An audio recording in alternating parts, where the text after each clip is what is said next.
The final step in the sales process is to record your bank deposit. We'll go over how to do this using the undeposited funds account.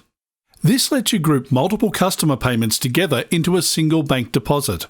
However, this step is not necessary if you already deposited the funds directly into your bank account in QuickBooks during the receive payment process. Let's open the chart of accounts and look for undeposited funds. You're going to move this balance from undeposited funds into your bank account to match your actual bank deposit. If you want to know how payments get into undeposited funds, we cover that in our videos on how to record an invoice payment and how to record a sales receipt. The balance in this account is $125. To record the deposit, select New and then Bank Deposit. Choose the bank account that you're depositing the money to. You can see your current balance with that bank account, and you can enter the date that the deposit took place.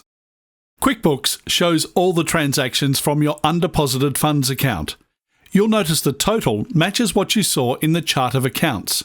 Here we have check number 987, and then some cash in the amount of $75 given to us by a second customer.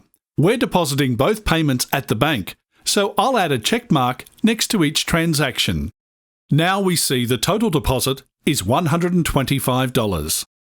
If you're depositing any extra money along with these customer payments, you can include any additional deposits in this section.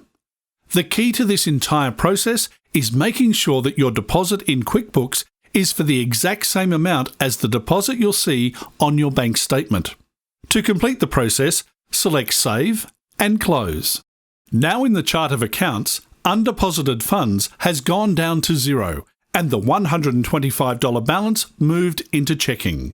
Now try recording a bank deposit of your own.